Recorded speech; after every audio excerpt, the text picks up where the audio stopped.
give shall be the truth, the whole truth, and nothing but the truth. You are Dr. Antony Boyde of 31 Park Mansions, Fulchester. I am. What is your position at present, Doctor? A consultant neurologist at St. Mark's Hospital, Fulchester. Are you a trustee of a registered charity known as the Healing Hand? Yes.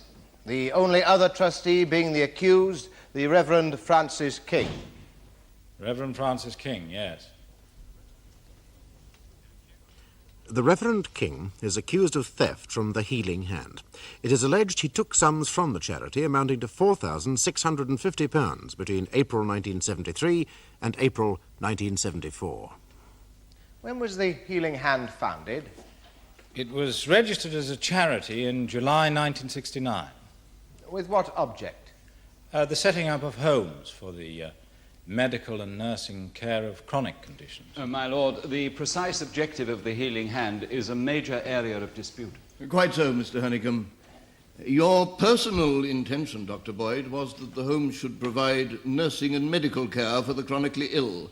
Have I got that right? Perfectly correct, my lord.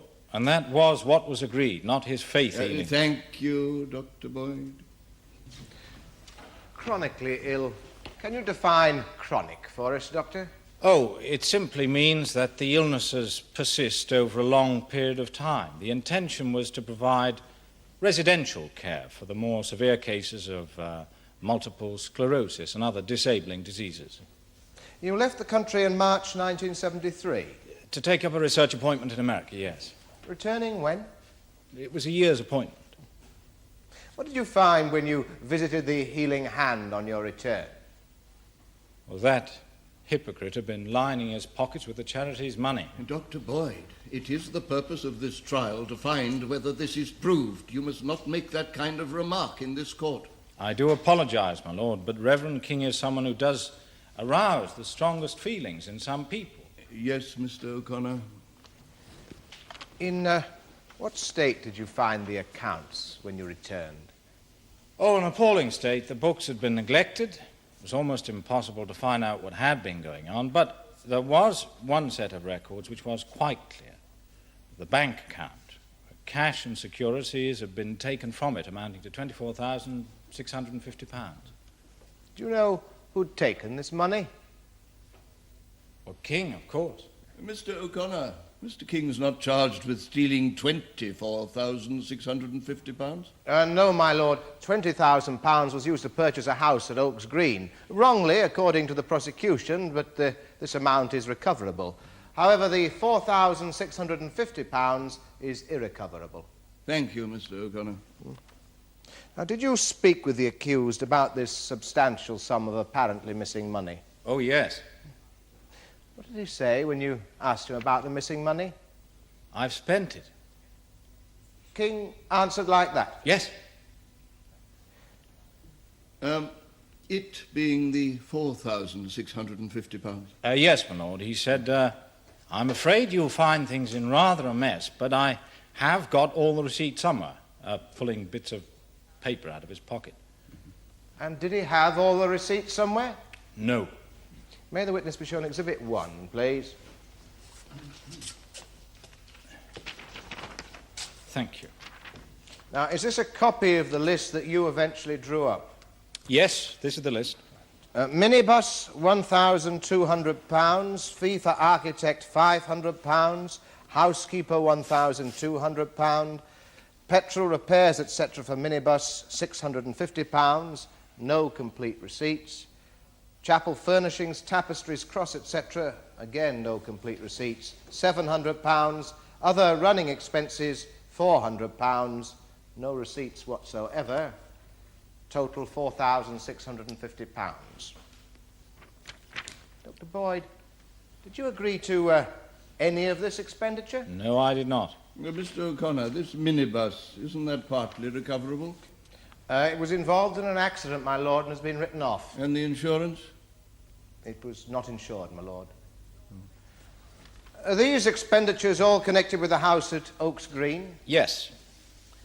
Did you agree to the purchase of this house? No, I did not. Now, was there any activity at Oaks Green connected with the work and objectives of the Healing Hand? In my opinion, absolutely none. Thank you, Dr. Boyde. Dr. Boyde, why did you call the charity the Healing Hand? I didn't. Oh, but you agreed to the name, presumably. Presumably. Well, did you or didn't you? Yes. Thank you. Now, it means or implies faith healing, does it not? The jury must hear your answers, Dr. Boyde. Well, it means or implies nothing of the sort, my lord. Faith healers pass their hands round the affected part of the body, do they not? I believe so. Is that action where the name came from? No. Then what does the name mean, Dr. Boyde? Mean? Well, a surgeon uses his hands to operate. A doctor uses his hands to examine, hopefully to help cure the patient. This was the healing hand, not that. I'd like to refer your lordship to Exhibit 4, the trust deed. Now, is that a copy of the original deed registered with the Charity Commissioners on July the 14th, 1969? Yes, it is. Has that deed ever been countermanded? No. Added to or revised in any way? No. No. Would you read out to the court, please, the first sentence of paragraph 3, Dr. Boyde? Yes. The prime objective of the healing hand shall be to provide medical and spiritual care for the chronically sick. Medical and spiritual care. Yet when you were discussing the objectives with my learned friend just now, you said medical and nursing care. Slip of the tongue, no doubt? No. No? Well, did you mean to say that your views have changed? That in 1969 you believed that spiritual care was important and now you do not? No, my views have never changed. Really? Dr. Boyde, do I understand you correctly? That can surely only mean that you signed this, a legal document, while disagreeing with one of the main objectives in it, can't it? No. The prime objective of the healing hand was medical care, naturally. Well, that's not made clear here, is it? You did sign this. I had to. Had to? Well, to get the money, to start the project. You see, as a neurologist, I have to deal with many cases of multiple sclerosis. Now, this is a filthy disease which attacks the nerves, or rather the protective sheath around them. The victims, mainly young adults, may be badly and progressively disabled. Now, there was and is inadequate, specialized nursing home provision for the more severe cases in the latter stages of the disease. I have known patients still comparatively young die in geriatric wards.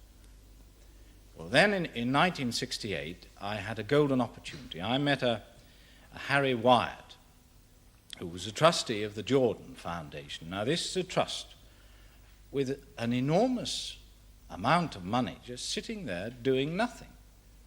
There was only one problem. It was a religious foundation. Ah, a religious foundation, I see. Now, tell me, when did you first meet the Reverend Francis King? In 1968. That was before the Jordan Foundation opportunity arose. Oh, yes. Yes. And you went along together to that foundation? Yes. As a result of which a substantial grant was made? Yes. Well, to put it crudely, Dr. Boyde, you used the Reverend Francis King to get what you wanted. And then after that, you'd have been quite happy to drop him altogether, wouldn't you? No, I wouldn't put it like that. Oh, no, I'm sure you wouldn't. No, this is ridiculous. It's simply a question of emphasis. I wouldn't have signed that document if I hadn't felt that there could be, some level of spiritual care. Of course I wouldn't. Does that make you any happier? Some level of spiritual care. Thank you, Dr. Boyde. Now, this is not a very specific document, is it? I mean, it doesn't lay down exact amounts and percentages, so much to be spent on the medical side, so much on the spiritual side, does it? No. No. Now, what do you understand by the words spiritual care? Oh, religious help? Would that reasonably include visits from a minister of religion? Well, yes, of course. Prayers? Yes. Religious services? It's possible.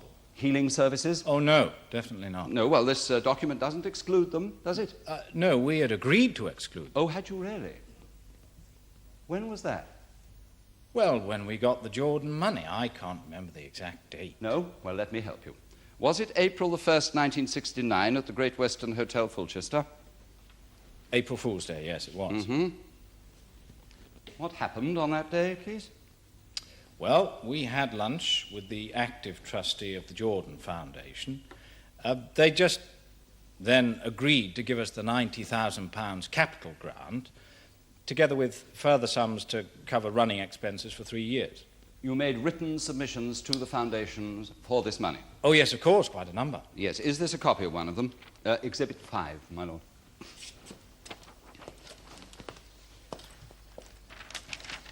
Yes, it is. Yes. Now, paragraph 10. The home will have a private chapel. Within the building.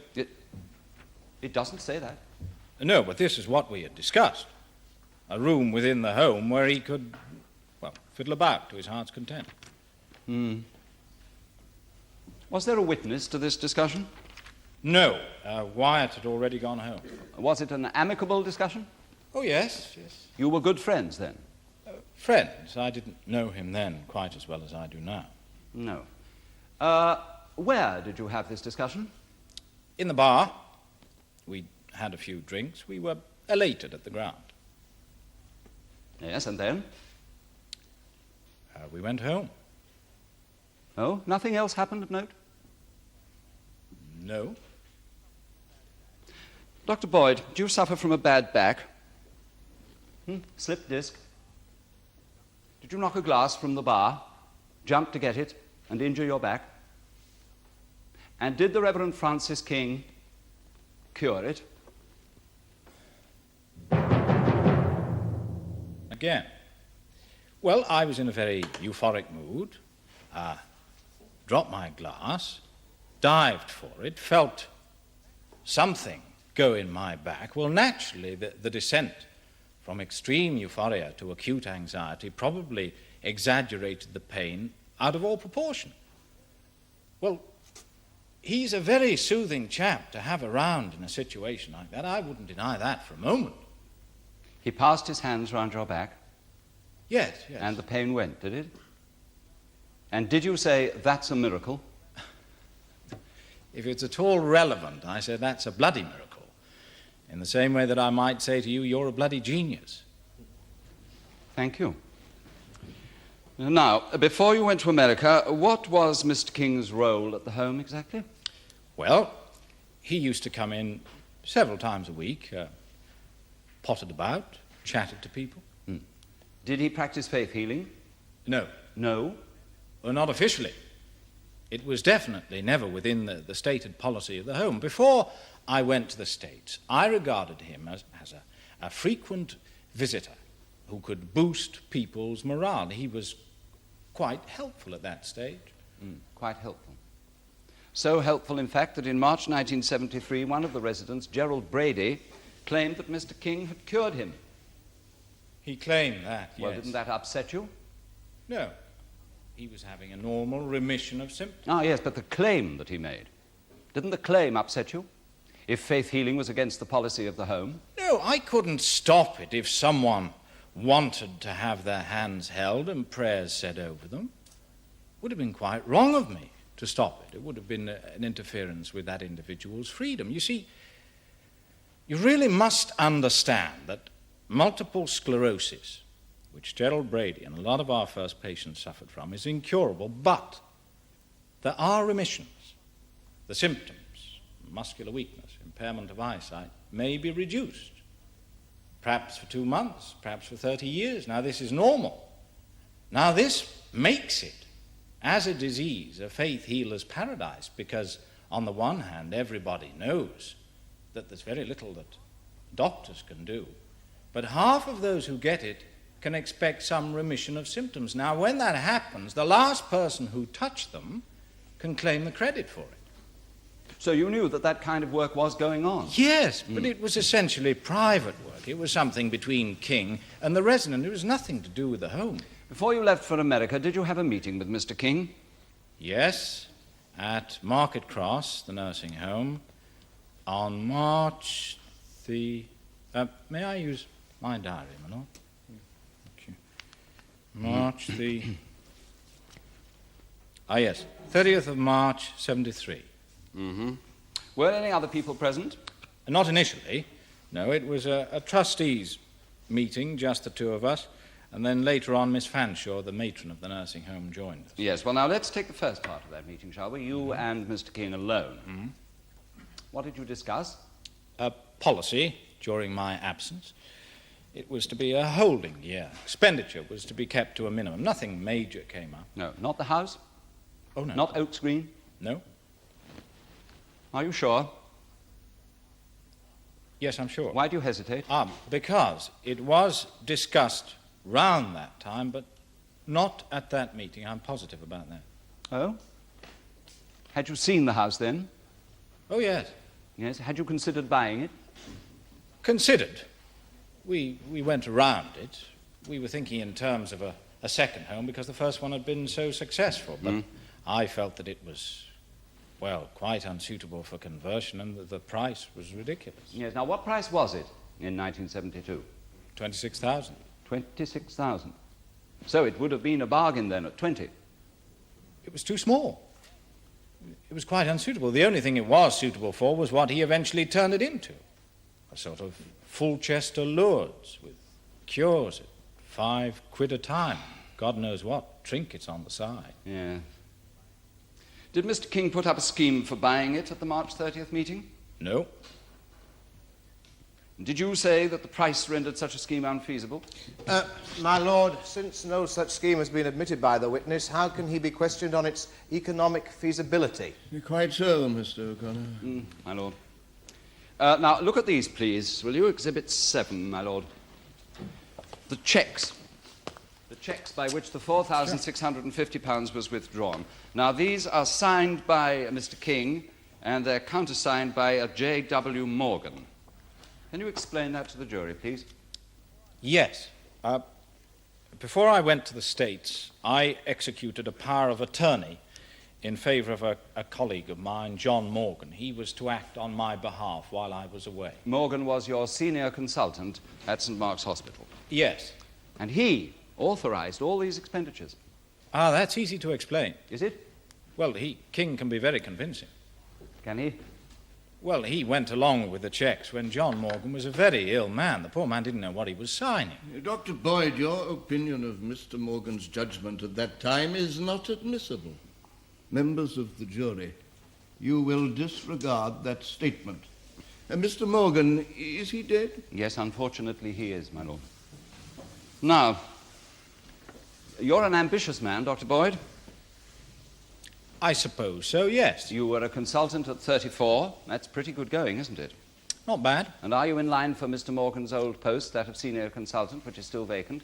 Yes. Yes, that'd be even better going at 42, wouldn't it? If I'm fortunate enough to be appointed, yes. Ah, yes, yes.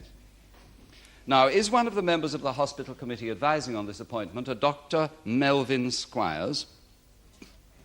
Yes. And is not Dr. Squires a most formidable and vociferous opponent of faith healing?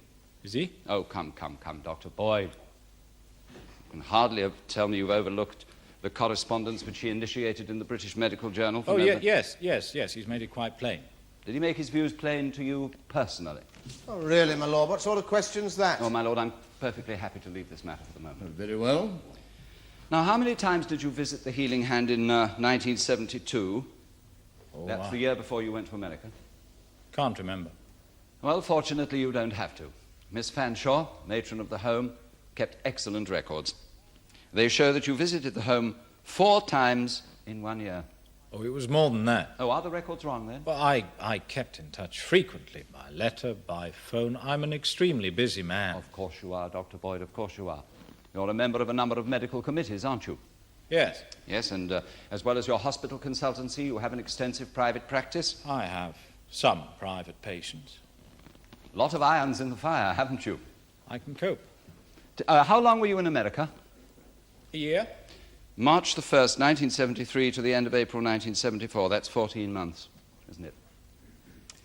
Leaving the Reverend Mr. King and a sick man to cope with the responsibilities of the home. When did you first visit the home on your return? 4th of May. What were your reactions? My reactions? Yes, Dr. Boyde, your immediate reactions. Well, I found that the matron, Miss Fanshawe, had left. There was a picture of Jesus in the hall. It was like a spiritualist church, and he was living like a lord at Oaks Green. Did you look at the account? Oh, yes. And did you add up that sum of £4,650 on that day? Not on that day. No? Well, things were in such a mess. I told him to sort them out, and then we'd have a further meeting. You were scandalized. Well, yes, I was. So scandalized, in fact, that the meeting took place when? June 22nd. June the 22nd. Now, June the 22nd... yes, May the 4th to June the 22nd is 7 weeks. Yes, I had a lot to sort out when I got back from the Yes, States. it seems so. Now, tell me what happened on June the 21st. June the 21st? Let me help you. Did you on that day receive notification from the Charities Commission that the healing hand was to be investigated and its accounts were to be produced? Oh, was that the date? Yes. Well, he had started a stupid collection box scheme which was so badly administered that they'd started to investigate it. Which would expose the healing hand to the public gaze. Yes? Wasn't it then, Dr. Boyde, that for the first time you began to make suitably horrified noises about the faith-healing activities that had been going on for so long? I don't know what you mean. I think you do, Dr. Boyde, I think you do. As soon as the matter becomes public, you visit the home on June the 22nd, June the 23rd, and June the 25th, 3 times in 4 days. That's an all-time record for you, isn't it? And I suggest to you that one thing is in the forefront of your mind, your future medical career. The senior positions in the Fulchester Hospital are chosen by a committee dominated by a man who detests faith healing. Now, at all costs, because you're an extremely ambitious man, Dr. Boyde, aren't you? Now that this is all open, now that it's all public, at all costs, including the Reverend Francis King, you must say that you condemn faith healing and say that you have always condemned it. But this is ridiculous. Yes, it is ridiculous, Dr. Boyde. Because I suggest to you that it has turned what should be a case of negligence before the charity commissioners into the criminal prosecution of an innocent man. Oh, yes, the books may be badly kept. Some of the purchases bizarre. But all these checks, all this £4,650 comes within the legitimate objectives of the healing hand, doesn't it? Doesn't it? No. He spent the money on himself. It's so obvious.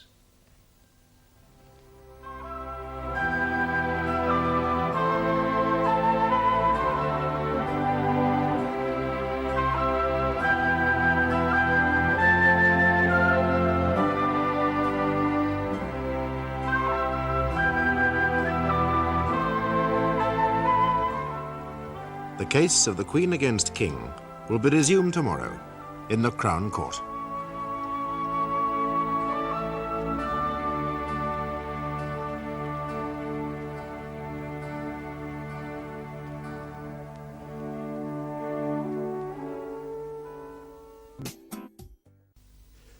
The Reverend Francis King is accused of stealing £4,650 from the charity of the Healing Hand, of which he's a trustee. His defence argues that the money was spent within one of the charity's aims to provide spiritual care. Dr. Boyde, the other trustee, denies this meant spiritual healing and contends that the money was taken and used without his knowledge or consent. But King's counsel has suggested that Dr. Boyde has now a professional interest in denying any connection in the past with faith healing. The Healing Hand runs a home for the disabled where Miss Fanshawe was matron.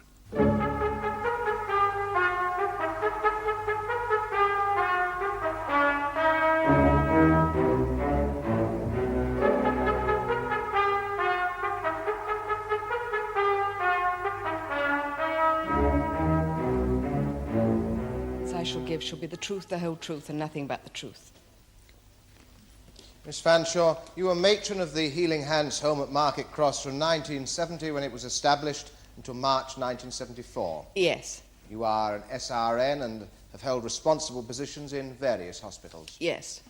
Can you describe the state of the Healing Hands home in March 1973, when Dr. Boyde left for America? We were the best equipped home for the disabled in Fulchester. Can you describe the state in April 1974, 11 months later, when you left the home? Well, people were disturbed, unhappy, all because of him.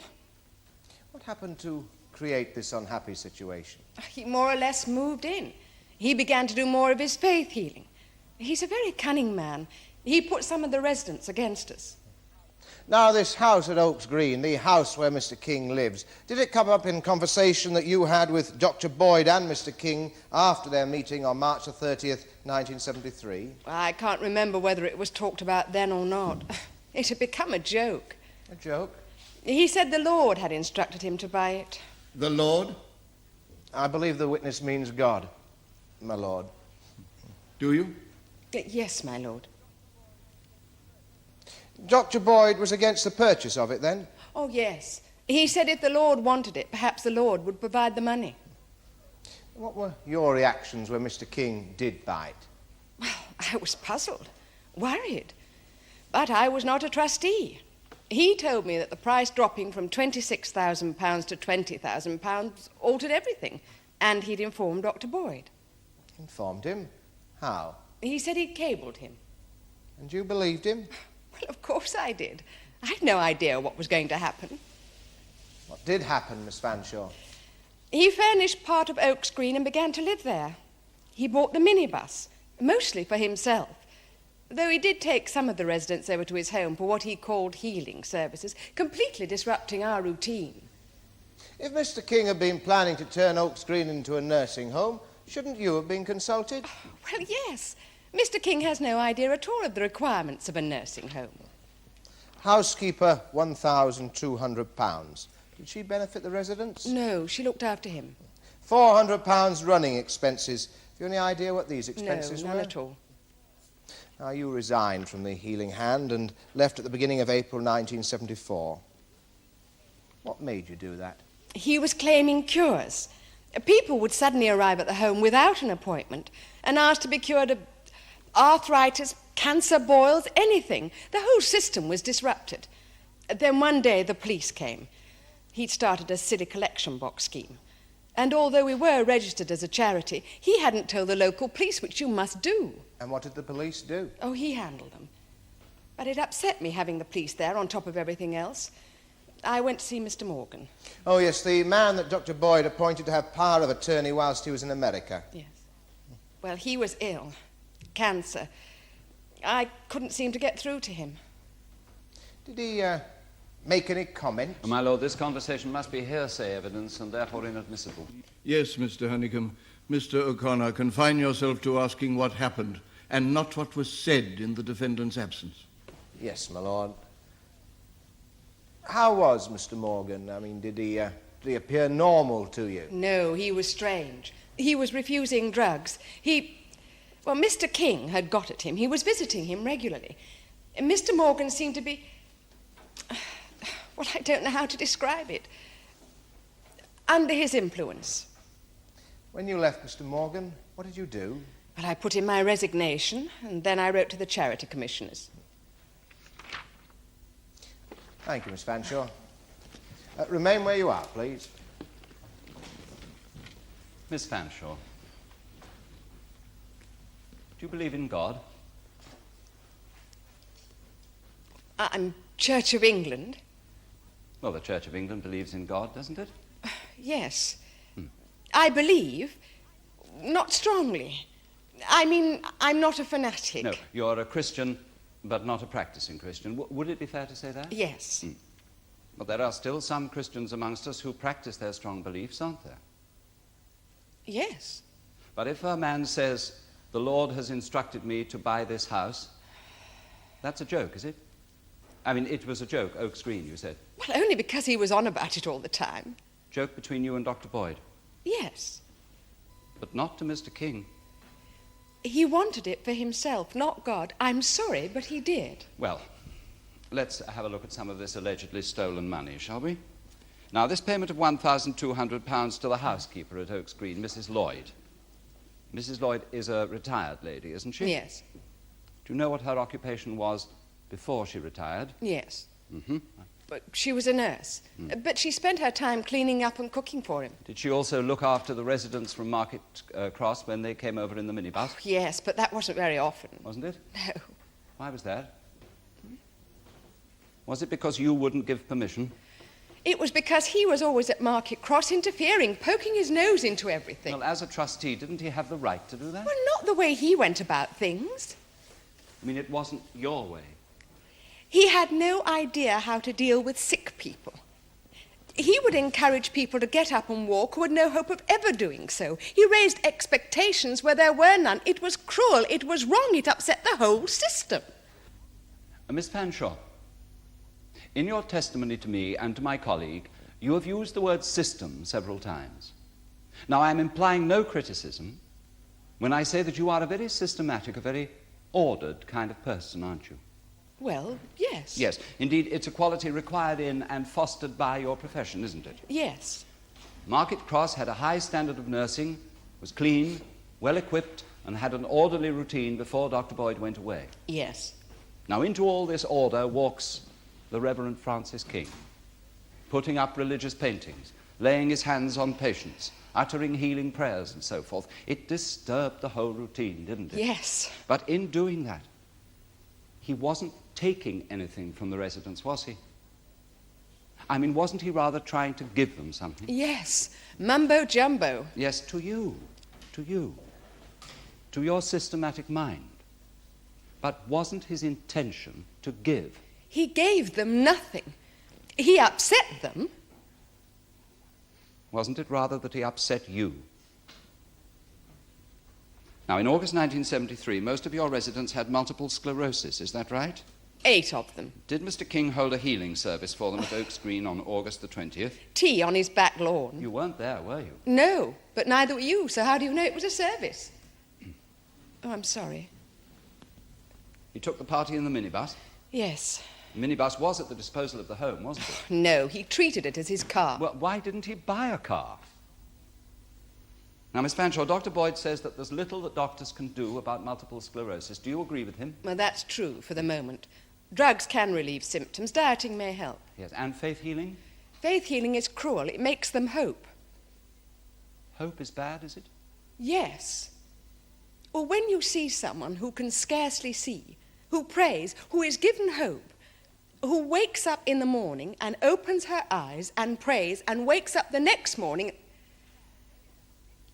then it's bad, yes. Yes, but look, we have a situation here, haven't we, where orthodox methods can do very little.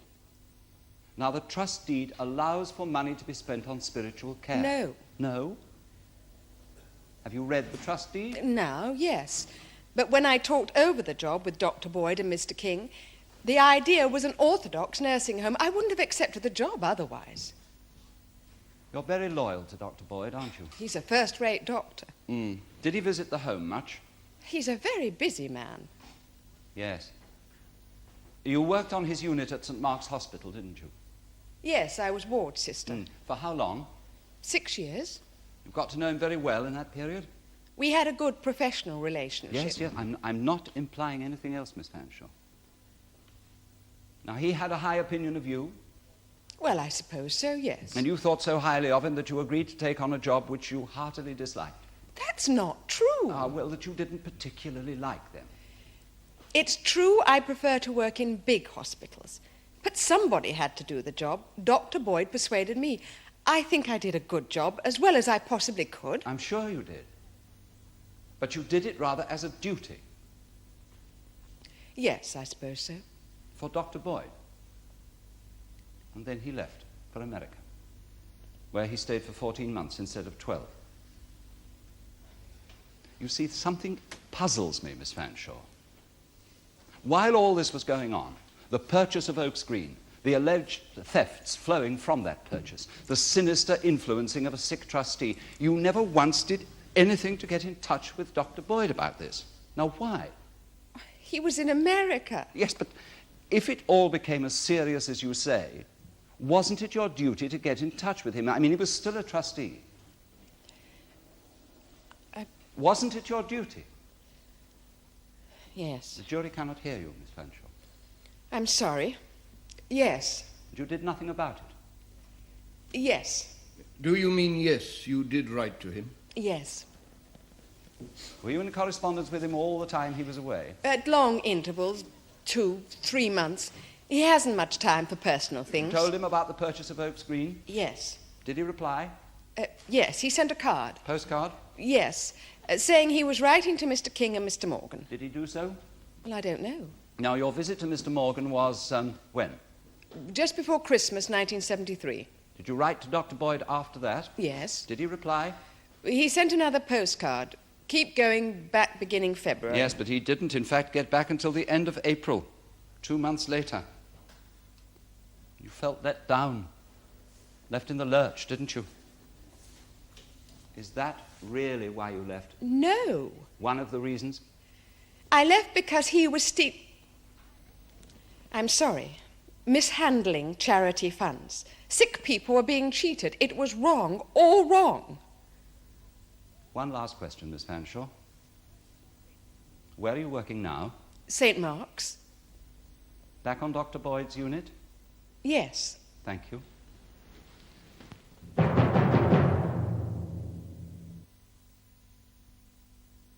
TV lawyers.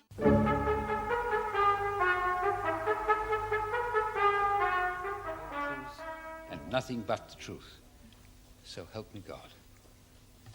You are the Reverend Francis King of 5 Victoria Lodge, Fulchester. Mr. Honeycomb, I have the defendant's address as Oaks Green, Maybury, near Fulchester. Yes, my lord. No, just a moment. I have it as both places. Yes, I'm afraid there has been some confusion, my lord. Evidently, Mr. Honeycomb. Mr. King, where do you live? Where I happen to be. But where is your home? I haven't one. Mr. Honeycomb, does your client mean that so far from having 2 addresses, he's of no fixed abode? My lord, I do apologize for the apparent confusion. It's not just apparent, Mr. Honeycomb. No, my lord, I do apologize. But my client's answer is a serious one. He does not believe in possessions, nor in a home in the normal sense of that word. Foxes have holes, birds in the air have their resting places, but those who do God's work have nowhere to lay their heads.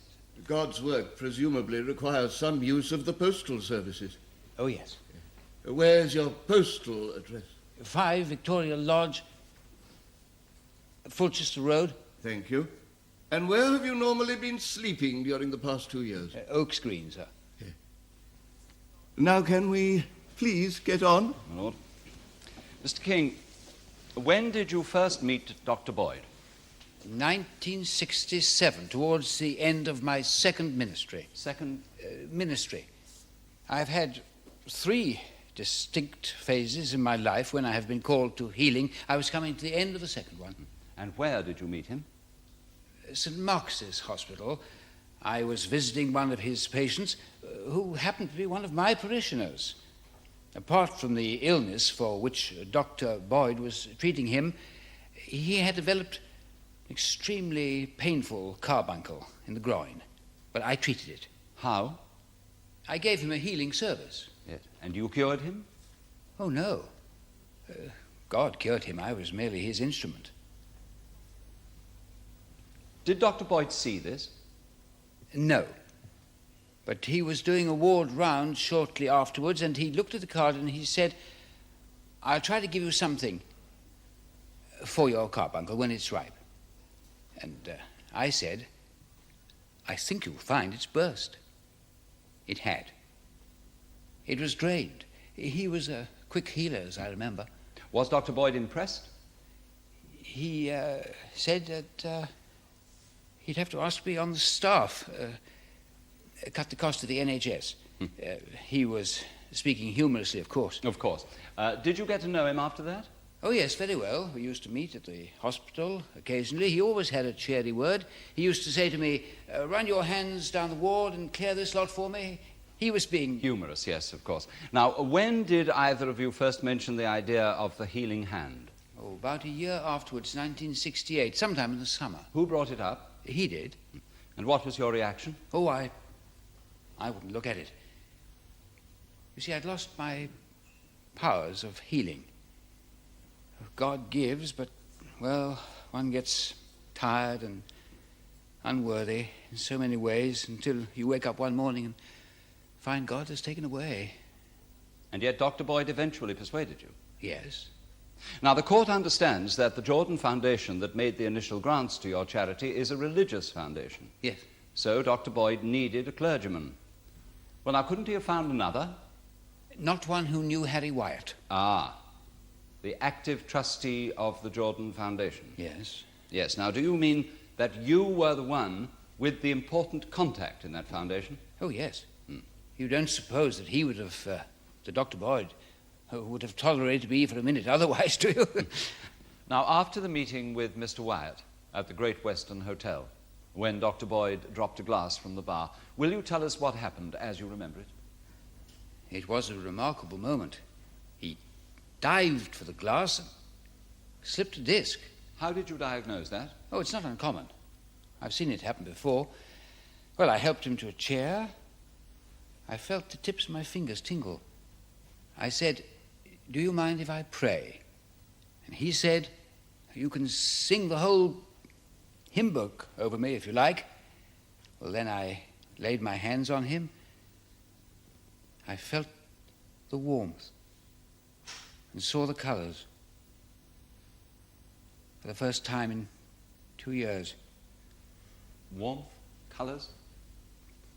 Yes, silver, blue, red, you sometimes see when it's working strongly. Yes, and? Well, then, Dr. Boyde got up, he turned his head from side to side, and he said, "That's a bloody miracle." He was genuinely impressed. Oh, yes. Did you discuss faith healing with him after that incident? Oh, yes. That was when he thought up the name, the Healing Hand. Who thought it up? Why, Dr. Boyde, of course. He was intensely curious about healing. He wanted to investigate it, to find out whether there was anything in it. But my doubts, my struggle with myself about the enterprise were over. Why? Why? Because my healing powers had been restored to me, there in that bar with Dr. Boyde. The Lord wanted me to do this work. It isn't always easy, you see. People think that, well, the one's a bit nutty, you see. Now, apart from its prospects as a nursing home, was there any other reason why you wanted to buy Oaks Green? Oh, yes. On January the 29th, 1973, I went over Oaks Green for the second time. I was by myself. It was empty then? Oh, yes. I must have lost count of time. I suddenly realized it was growing dark. I felt rather apprehensive, well, frightened almost. You see, I was no longer young, nor even middle-aged, and I wanted to know whether I should continue with this work. I went into the house. My Bible was on a broken chair that someone had left behind, near the window that someone had opened to let out the stale air. I took up the book, asking for a message, in the first passage that I came across. The page was whipped out of my hand. At first I thought it was the wind, but then there was a blur in front of my eyes as all the other pages flitted past. I put up my hand to stop them, and it was as if my hand had been hammered. The fingers were curled over and bruised.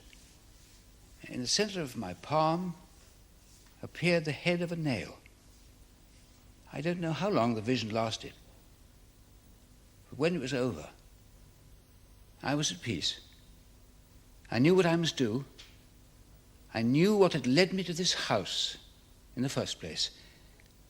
I knew we should have to buy this house, that we must build a small chapel, and that it was here that the work of healing must be done. Now, was the chapel within the trust deed? Oh, yes. And apart from the chapel, how else did you visualize the development of Oaks Green? Oh, as an orthodox nursing home on the lines of Market Cross. Did you put this argument before Dr. Boyde and Miss Fanshawe? Yes, he thought it was a delightful setting, but he ruled it out on price.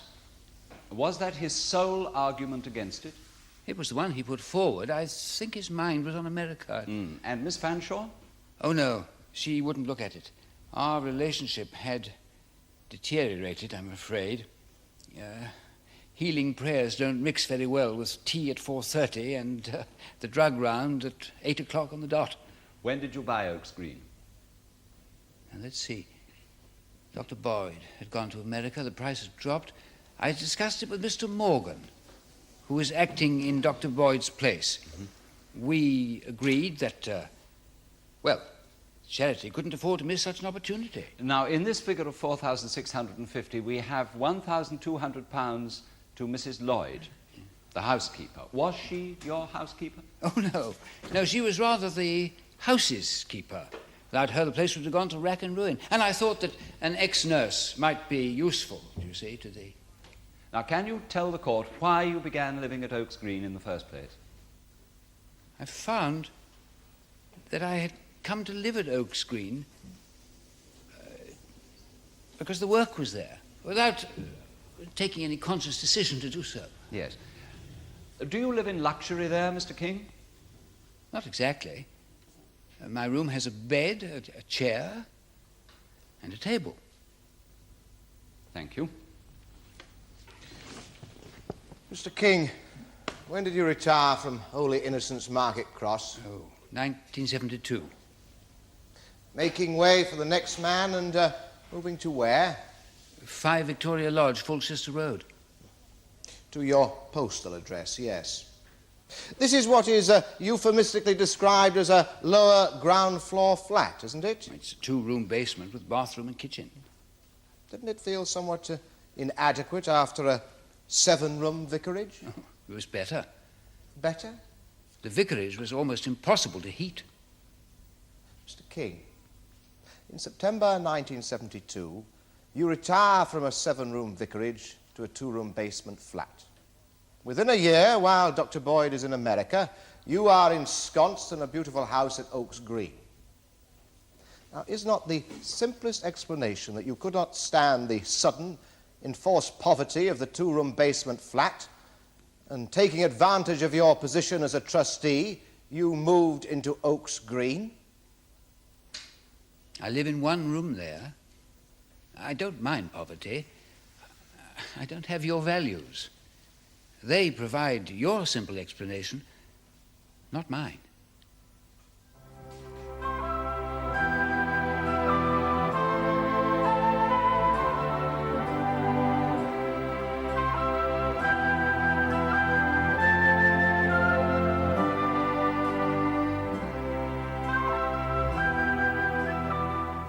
The case of the Queen against King will be concluded tomorrow in the Crown Court.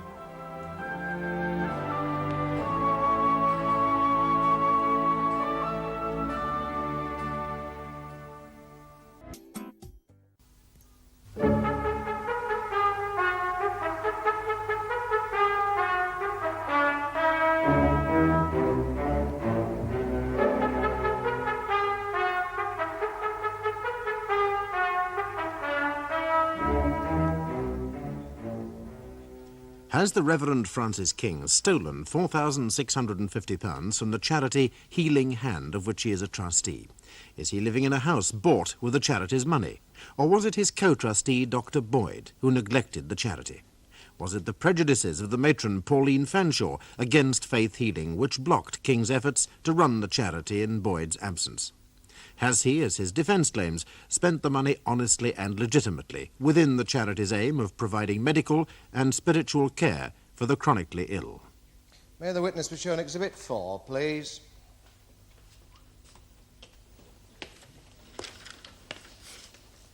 Mr. King, in the trust deed, the object of the Healing Hand, as my learned friend has emphasised, is described as the medical and spiritual care of the chronically ill. Yes.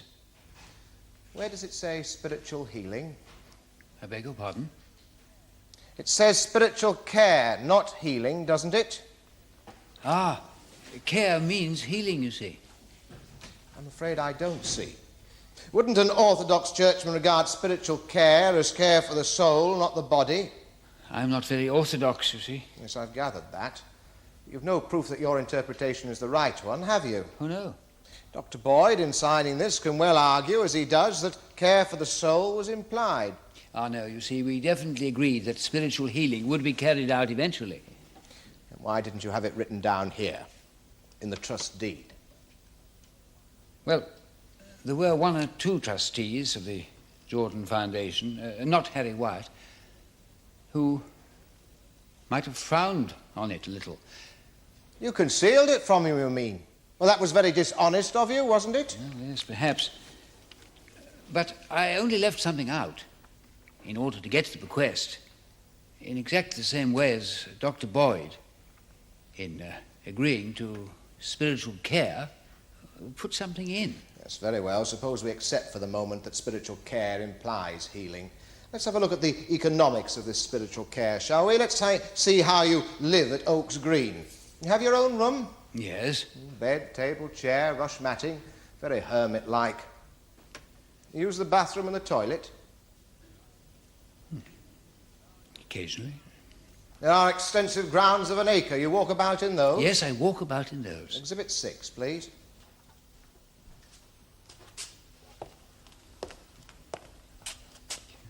This large, luxuriously appointed room, you use this as a study?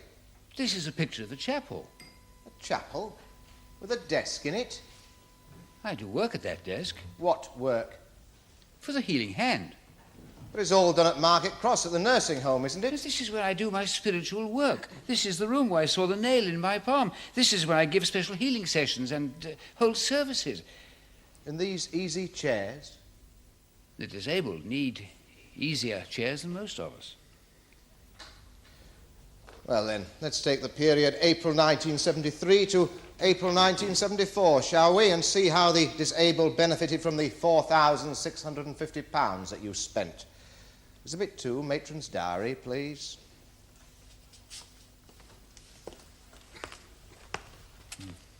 Now, you'll see that there are 5 recorded visits, 2 in August, 8 people from the home in one trip, 7 in the next, 2 similar trips in September and 1 in October. Now, there are scattered visits of individuals driven by you to enjoy the healing influence of Oaks Green, totalling 12. So that's 12 plus 5 makes 17. How many times a week did you visit Market Cross? 3 times, roughly. Well, let's say 3 times 50 weeks a year, making 150 journeys. 150 plus 100 plus 17 makes 167. Now, the journey is 30 miles there and back. That's 5,010 miles. Now, to be very generous to you, let's say that the bus did 10 miles to the gallon. That makes 500 gallons. To be even more generous to you, let's say that petrol costs at the time were 50p per gallon. That'll be £250. Now, you have here a repair bill for £72, road fund tax 25, well, let's say £100, shall we? That makes 100 plus 250, £350 total. And you have recorded here £650. £350 at the very outside we have accounted for. What happened to the other £300? It's rather a lot of petrol, isn't it? May have gone on some more repairs. Have you any record of them? Which garage did you use? Can you remember? I don't know. No. No, yes, I do. I remembered. I had to buy some new... Yes, I bought 2 new tyres. 2 new tyres. Well, let's say £20, shall we? We're down to £280. Figures... I can't cope with figures, you see. Well, you're rather more honest with this item. Other running expenses, £400. What were they? Office expenses, paper, stationery, postage stamps. You know, you can't account for each postage stamp that you buy. We are not talking about postage stamps, Mr. King. We are talking about £400.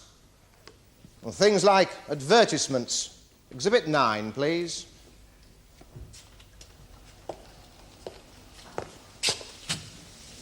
Reverend Francis King, M.A., Oaks Green Healing Sanctuary. private sittings, absent healing, positive help for arthritis, asthma, nervous disorders of all varieties, rheumatism, growths and other unyielding conditions, voluntary donations. He placed this advertisement in the Psychic Weekly, the Healer and other papers. Yes. As a private individual? No, it's part of the Healing Hand. There's no mention of the Healing Hand here. I mean, your name is mentioned. The Oaks Green Healing Sanctuary is mentioned, but there's nothing about the Healing Hand. How did you pay for these advertisements? With my own money. Out of your pension of £700? Out of some savings. But surely, if it was an official activity of the Healing Hand, you could have legitimately used the trust money, couldn't you? And why didn't you? Well, since you didn't use the trust money, but your own, how can you describe it as a legitimate activity of the Healing Hand? Well, some of the money you were talking about may have gone on advertisements. I see. Some of this unaccounted for £400. £700. May have.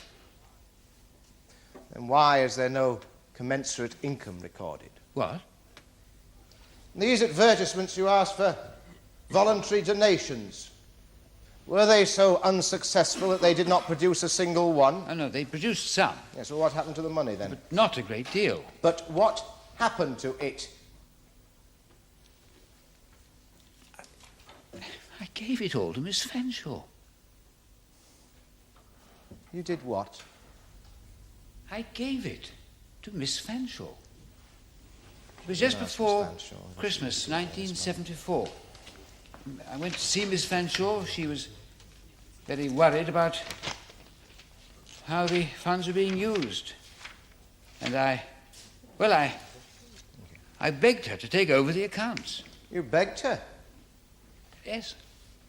I'm no good with money, you see. Mr. O'Connor, doubtless you would like to recall Miss Fanshawe on these points? Yes, my lord, I would appreciate that. Yes, Mr. Honeycomb? No objection, my lord. Thank you.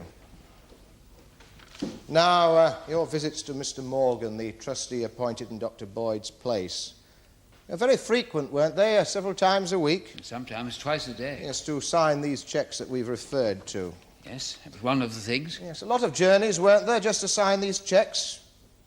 Was that because he took rather a lot of persuading? He's very ill. Yes, but surely, when people are very ill, don't they tend to give in rather easily?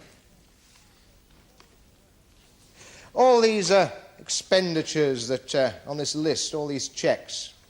He knew exactly what he was signing for, did he? Oh, yes. Oh, really? You told him all about this chapel, did you? These paintings, these luxurious furnishings? Oh, not in detail, no. Not in detail, no. Otherwise he wouldn't have signed the cheques, would he? Yes. Well, we've only your word for that, haven't we? He believed in the work I was doing. Well, how much did he know of what you were doing? He saw me work. He saw... You mean at Oaks Green? I was giving him services. That's why I visited him so frequently. Oh. That's why he came to believe. Even though, far from being cured, he did in fact die. There's no cure for that. I helped, through God, to ease his suffering, give him peace and comfort, natural sleep, without drugs. Just forgive me, but this is a secular court, and I must ask you secular questions. Did you ask him to sign the cheques before administering to him or afterwards? Afterwards. Thank you. 1948, when you were vicar of Berrymore in the Pennines, were there not strong local protests about services of healing and the money-raising campaigns associated with them? Yes. 9 years later, in 1957, when you were vicar in Latchford, Wiltshire, were you not in trouble again over a little matter of a legacy? A lady upon whom I had carried out some healing work left some money to the church. To the church? Or to you? To me, to carry on the work of healing. I suggest to you there's very much a pattern here, isn't there? In 1958, you leave your living, and you lose your vicarage. And you don't get another until 1960. But your healing activities, they provide a legacy to cover the gap. In 1972, 73, when you retire and again lose your vicarage, again your healing activities spring into prominence. I put it to you, the truth is that your main motive for staying is not to provide for others, but to provide for yourself, isn't it?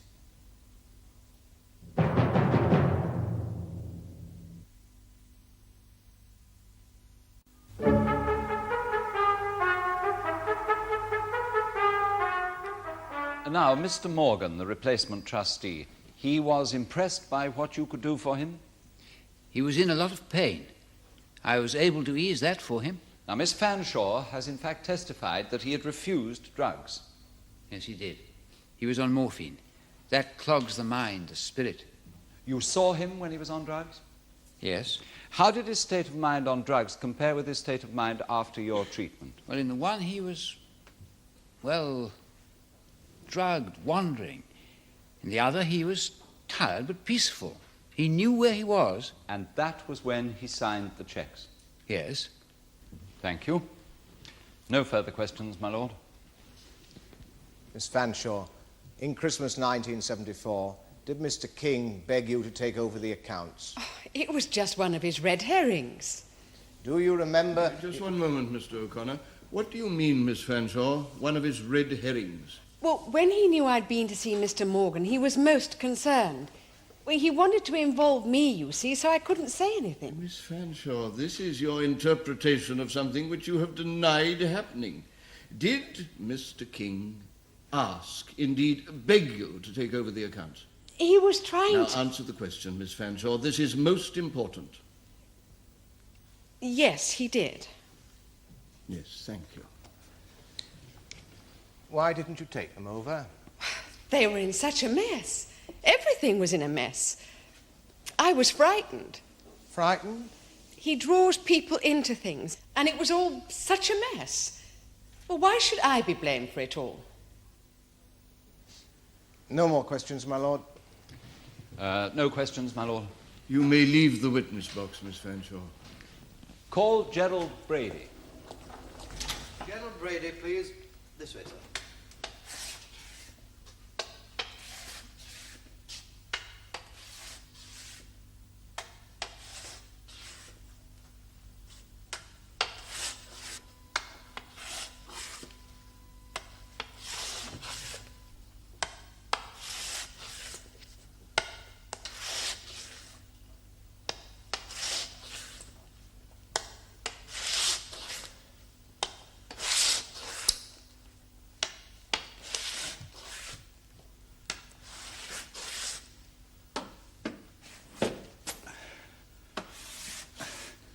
Would you prefer to sit, Mr. Brady?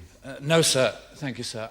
I can stand. Yes, so I observe, but would you rather sit? No, sir. You are a sufferer from multiple sclerosis. Yes. One of Dr. Boyde's patients. No. One of his. Ah, but you were under Dr. Boyde. You were under him in 1970. Yes. Yes. He found a place for you at the Healing Hand. I was one of the first there. My mother died, you see. I was very bad. She'd been looking after me. I was in a wheelchair, and he offered me this place. Yes, thank you. Now, do you remember what happened on March the 1st, 1973? Yes. Mr. King said, would I like to go and see a house the Trust was thinking of buying? Why you? Well, I thought it was a bit strange, but that was the Reverend, and it was an afternoon out. Had he given you any treatment before then? No. Well, I used to say to him I didn't want to know, because, well, you see, it's terrifying when someone mentions that you might get better. Dr. Boyde, the nurses, they'd always say, well, I think you're about the same, you know, but he... Now, tell us what happened on March the 1st, 1973 at Oaks Green. He wheeled me into the chapel. Well, it wasn't the chapel then, just a great bare empty room. He put me in the light by the windows, and he put his hand on my head and on my spine and on my legs, and he said, God wants you to walk, Gerald. And what happened? Nothing. Nothing at all. He was very depressed. Then, when we got back, Miss Fanshawe went for him. He said something I didn't catch, and she exploded. You won't get him out of that chair. She didn't mean me to hear, but I did. She made me boil. I gripped the arms of the chair, and I put my feet on the floor, and I lifted myself almost half off my chair for a moment. Yes. Now, at the end of that month, did you see Dr. Boyde and Mr. King in the corridor at Market Cross? Yes, they'd been in a meeting. They looked as if they'd been having an argument. Mr. King came over to me and asked me what I thought of Oaks Green. I said I thought people could be cured there. He laughed, Dr. Boyde. He said they ought to be at that price. Now, you believe that you became better by going to Oaks Green? Yes. Did other people benefit or believe they benefited from the chapel at Oaks Green? Oh, yes. It would have been a lot more, but for her. But Miss Fanshawe? Yes, she hated him. Thank you. Are you sure you wouldn't rather sit, Mr. Brady? No, sir, I'm perfectly all right. Oh, very well. I'll try not to keep you longer than necessary, Mr. Brady. That's all right. Is it fair to say that you are the most remarkable example of Mr. King's healing work at Oaks Green? Well, yes, sir. Just go back to that first day in March 1973. How did you get to Oaks Green? He drove us. He borrowed a car. Wasn't it rather difficult, getting in and out? He helped me. I'm sure he did, but wasn't it rather difficult? Man in his 60s, rather frail, getting you out of a confined space and into a wheelchair. My mother had been doing it for years. Isn't it that at that time that you could already stand and support yourself, albeit for a very, very brief space of time? No. Before you even entered the house? No, I couldn't walk. I said stand. Dr. Boyde, an expert neurologist, has testified to this court that people with multiple sclerosis have remissions. They get better for a time. Didn't you begin to have your remission before you went to Oaks Green? That's not true. This medical report is not true, then. An agreed document, my lord. January the 21st, 1973, stronger, some remission possibly indicated, refer physiotherapist. February the 20th, 1973, physiotherapist reports some marginal improvement in muscle tone. Nobody ever said anything to me. Nobody. Miss Fanshawe said I'd never walk. Yes, you're referring to what she said on your return to the nursing home on March the 1st. She said I'd never get out of my chair. Well, they weren't quite the words that you reported to my learned friend. Then you quoted her as saying, "You won't get him out of that chair." Yes. Are those the words she used? Yes, they are. What do you think she meant? I wouldn't walk, of course. Well, she was wrong. Couldn't she have meant something else? You won't get him out of that chair. Couldn't she have meant, Mr. King, it won't be you that gets him out of that chair. It'll be a normal, natural remission because one has already begun. That's not what I understood at all. You only heard a snatch of the conversation, didn't you? Can you remember anything else other than the sentence that you've quoted? It was a long time ago, but I know what she meant. It was a long time ago. Now, again, you told my learned friend, it's terrifying when someone mentions you might get better. Will you explain that, please? Well, you want to get better, but you find suddenly you have to fend more for yourself. There's a lot of problems. One of them being that if you make the remarkable recovery that you clearly have, that of finding somewhere to live. Yes. Will you remind the court of your present address, please? 5 Victoria Lodge, Fulchester Road. Mr. King's basement flat. Yes. Thank you. I've no further questions, my lord. Now, members of the jury, theft is defined as the dishonest appropriation of property belonging to another with the intention of permanently depriving the other of it. And the defendant in this case is charged with the theft of £4,650. Now, this money falls into two categories, in my view.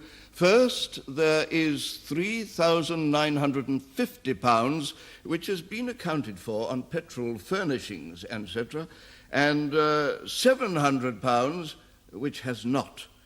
You may think that on the whole sick people derived very little benefit from the larger amount, but you must be careful here.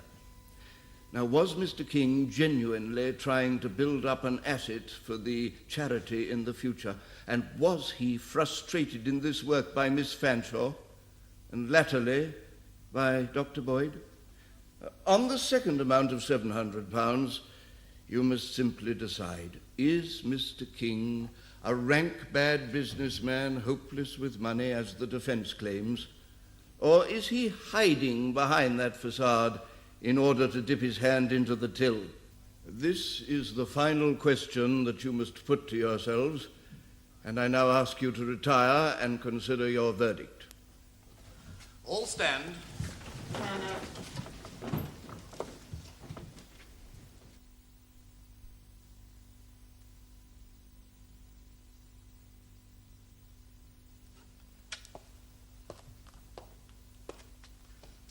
Members of the jury, will your foreman please stand?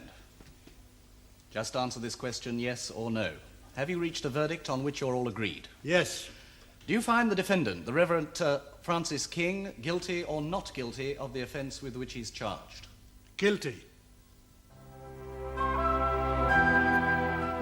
The Reverend Francis King was sentenced to 1 year's imprisonment, suspended for 2 years.